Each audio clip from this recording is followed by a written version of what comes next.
Mga masters, okay lang po bang wag niyong skip ang mga ads sa aking mga videos? Salamat po talaga mga masters sa solid na pagsuporta po sa akin. Yon, what's up mga masters? Nandito na naman tayo sa panibagong araw, panibagong kabanata na naman ang pagsasama-samahan natin ngayon guys. Magandang gabi mga masters, bali ngayon po ay 4 na videos po ma-upload ko po sa aking YouTube channel. Tama nga mga masters, 4 na videos nga po ang ma-upload ko po.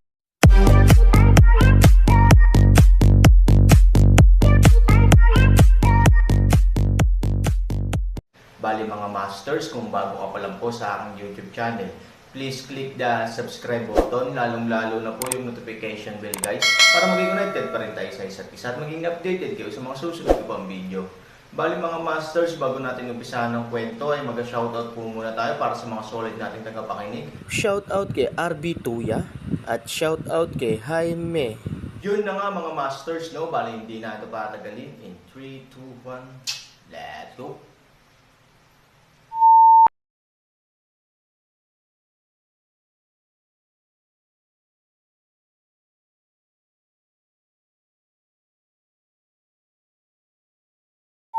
Kabanata 2561 hanggang 2565. Sa huling pagkakataong nagising si Linlong, halos lahat ng malalakas sa mundo ng Xuanyuan ay nahulog. Sa pagkakataong ito, kung ang paggalaw ng madilim na kagubatan ay talagang may kaugnayan kay Linlong, natatakot akong dumating muli ang sakuna, na ikinababahala ni Han Sanchen. Napakahirap harapin ang tatlong kaharian. Para sa Aaron, ang hitsura ni Linlong ay walang alinlangan na nagdaragdag ng insulto sa pinsala. Ayaw niyang makisali sa mga bagay na ito. At ngayon ang Red Eye Jade Python ay hindi alam kung saan pupunta. Ang Aaron ay kailangang mag-alala tungkol sa kalagayan nito.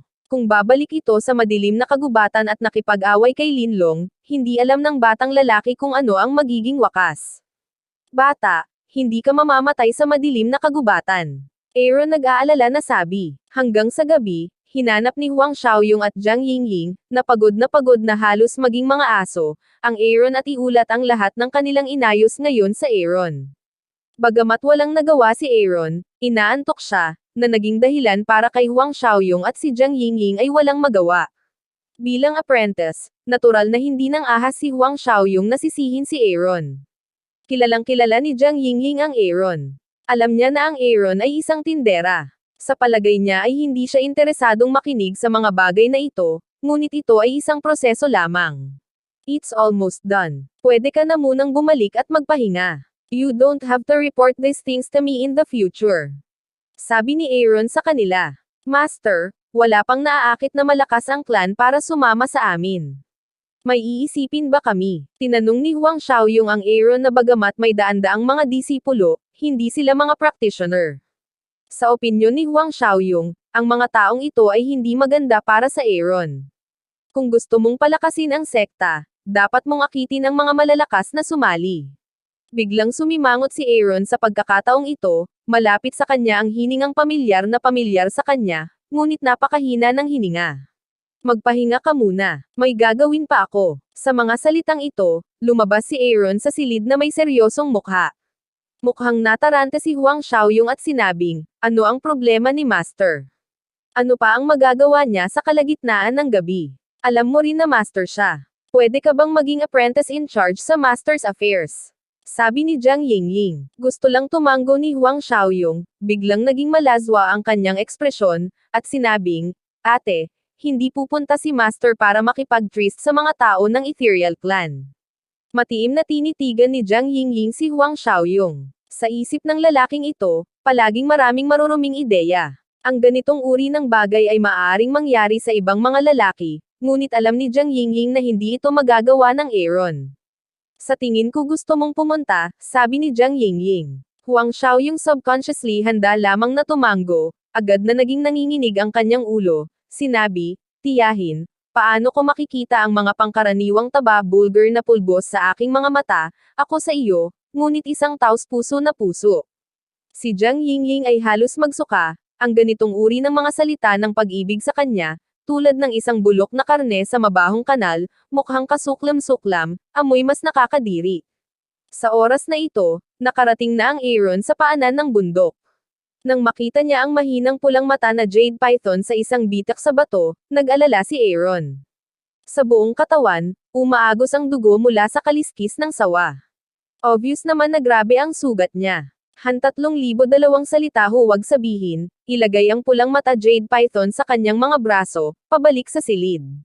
Nang maingat na inilagay ni Aaron ang Red Eye Jade Python sa kama, nang hihinayang sinabi kong bigyan ka ng ilang araw ng kalayaan, ngunit hindi ka hahayaang mamatay, makipaglaban kay Linlong.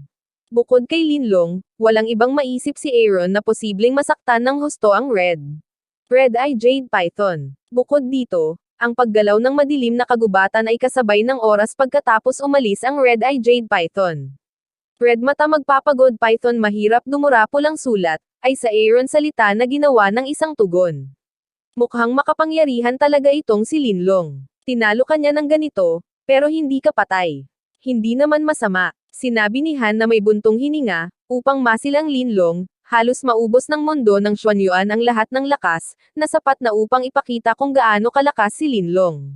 At ang Red Eye Jade Python ay maaaring mabuhay sa ilalim ng mga kuko nito, na nagpapakita rin na ang Red Eye Jade Python ay hindi simple.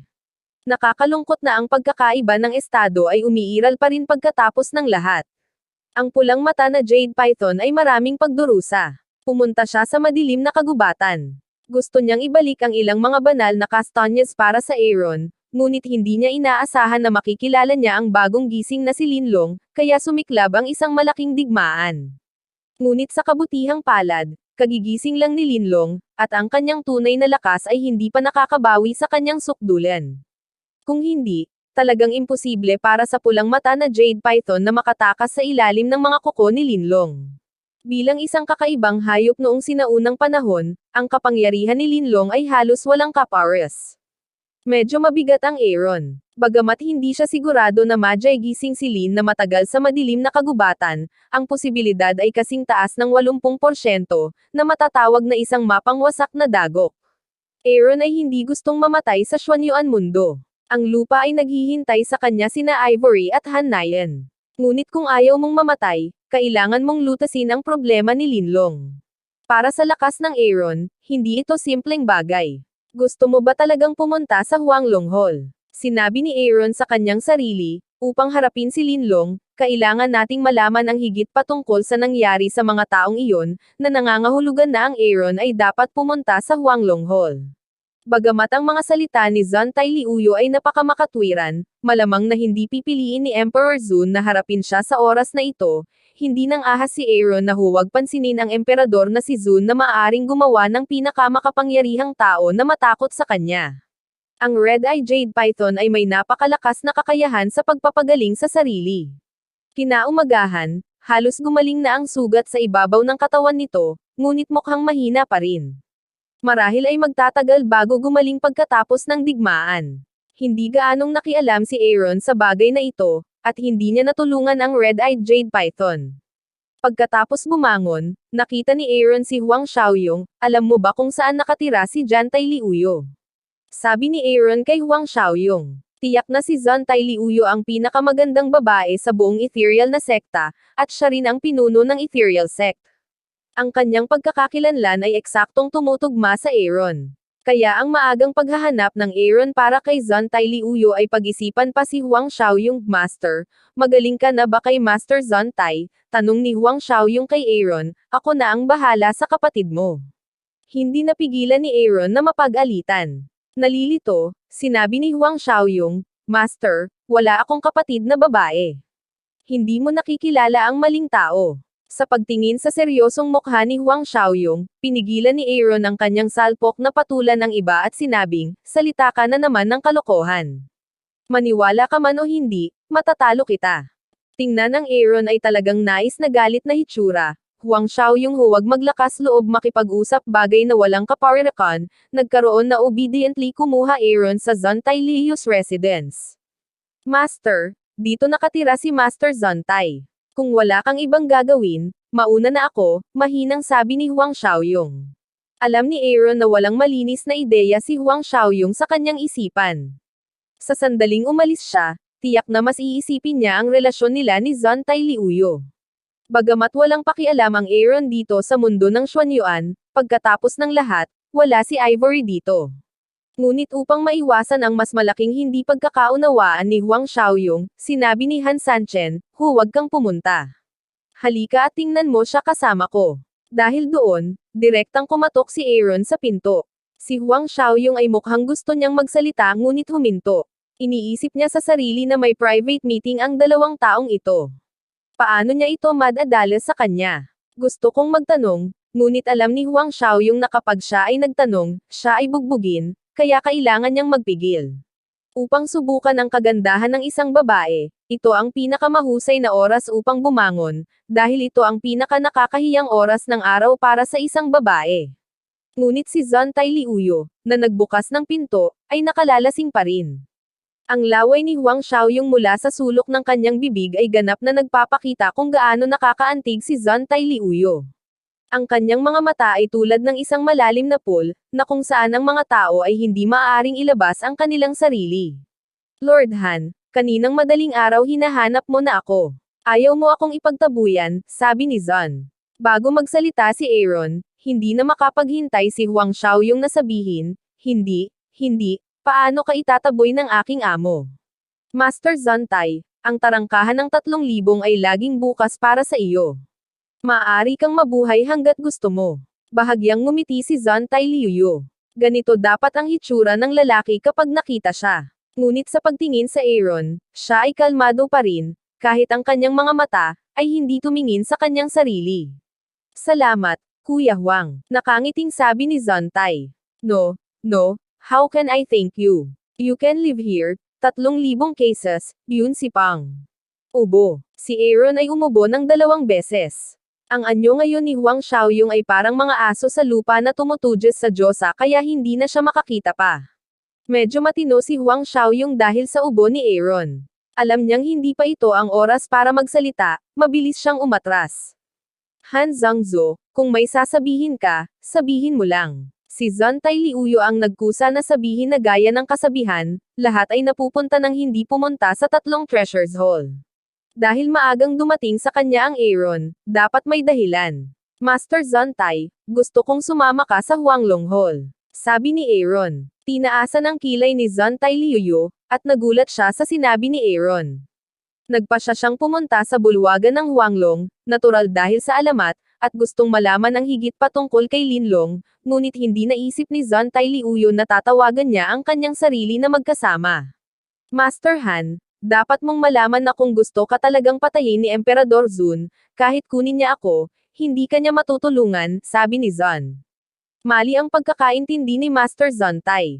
Paano kita mapapalapit sa hukay ng apoy? Kung gusto akong patayin ni Emperador Zun, hindi kita sasaktan. Ang dahilan kung bakit namin hinayaan si Master Zontay na sumama sa amin ay dahil si Master Zontay ay may malawak na hanay ng mga ideya. Sana ay may maipaliwanag sa akin si Master Zontay kapag hindi ko naiintindihan. Sabi ni Aaron. Ang dahilan na ito ay tila malayong makuha kay Zontay Liuyo. Mahirap bang makitang formal siya, pero kung tutuusin isa pa rin siyang malaswang tao, ginagawa lang itong dahilan para sadyang gustong mapalapit sa kanya. Tumingin si Zontay Liuyo kay Aaron. Kung seryoso talaga siya, tuldok. Kung seryoso talaga siya, nagpapanggap siyang sobra sa kanya. Ang hirap manlinlang ng mata ng isang tao, pero kontrolado niya ang mata niya. Lord Zon, alam ko kung ano ang iniisip mo, ngunit tiyak na ito ay isang hindi pagkakaunawaan. Ang sinasabi ko ay ang katotohanan, at wala akong ibang ideya. Nagpatuloy si Han. Ang pangungusap na ito ay walang alinlangan na isang matinding dagok sa liuyo ni Zontay, na nagpapataas ng init ng ulo ni liuyo ni Zontay.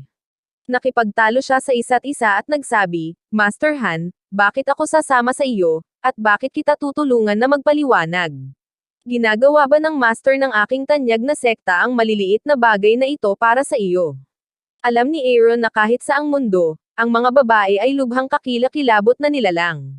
Sa sandaling makasakit sila, hindi na sila magkakaroon ng magandang wakas. Obviously, malapit na siyang masaktan si Zontay Liuyo. Kung ang usaping ito ay hindi mahawakan ng maayos, natatakot ako na magkakaroon ng gap sa pagitan ng 3,000 na kaso at ang mga malabo na kaso sa hinaharap.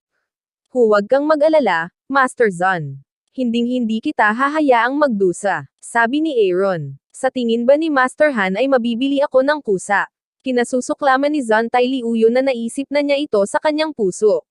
Ano man ang benepisyong ibibigay sa kanya ng Aaron, kailangan niyang tumanggi ng walang awa. Hindi siya dapat maging mababa sa harap ng Aaron. Ang mga ideya ay isang bagay, ngunit ang mga katotohanan ay iba. Ang matatag na puso ni Zontay Liuyo ay direktang nawasak pagkatapos ng Aaron na ilabas ang banal na kastanyes. Walang makakalaban sa toksong dala ni Shengli, kahit na siya ay isang malakas na tao sa Jizhijing. Han Zhangzhou, ito, hindi mapatahimik ni Zontay Liuyo ang kanyang ekspresyon. Bahagyang bamuka ang bibig niya, at halatang nagulat siya sa pagsara ng bibig niya. Shengli, kung handang tumulong si Lord Zontay, ang Shengli na ito ay kay Lord Zontay. Sabi ni Aaron. Biglang huminga si Zontay Liuyo. Ang dati niyang matibay na ideya ay nawala. Hindi niya akalain na ang benepisyo sa kanya ng Aaron ay isang banal na kastanyes. Paano tumanggi? Paano natin tatanggihan yan, Han Zhangzhou? Nagbibiro ka ba? Bibigyan mo ba ako ng isang mahalagang bagay bilang Shengli? Hindi siguradong tanong ni Zontay Liuyo kay Aaron. Sa kanyang opinyon, ito ay tiyak na isang biro. Sino ang makakapagbigay kay Shengli ng ganoon kadali? Si Huang Xiaoyong ay may malabong ngiti sa kanyang mukha. Noong nakaraan, alam niya ang pagkakaroon ng Shengli, ngunit siya hindi niya alam kung ano iyon. Kaya nang ibigay ito ni Aaron sa kanya, hindi na niya masyadong pinapansin ang halaga ng Shengli sa Fengshan City. Benepisyo na ibinigay sa kanya ni Aaron oras na iyon, siya ay katulad ni Zontay Liuyo, ngunit ngayon, si Huang Xiaoyong ay hindi kailanman gumagawa ng mga bagay ayon sa sentido komon, ang mga bagay na hindi maisip sa mata ng ibang tao ay makatwiran. Masasabi ba natin na hindi sapat si Shengli para maakit ang patriarch ng Zontay? Nakangiting tanong ni Aaron. Sa oras na ito, hindi na mukha at dignidad ang mga isyong isasaalang-alang ni Zontay Liuyo. Wala siyang pakialam kung magiging mababa siya sa harap ng Aaron, dahil nabawi ni Shengli ang lahat ng nawala sa kanya. Han Zhangzhou, gusto ko.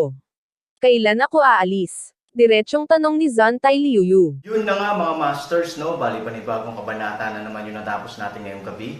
Muli, maraming salamat po talaga sa walang sawang suporta po sa aking YouTube channel na talagang inaabangan nyo po ang bawat upload ko po. Bali mga masters, magkita-kita ulit po tayo bukas ng gabi at ngayon po ay magpapaalam po muna tayo. Bali mga masters, bye-bye!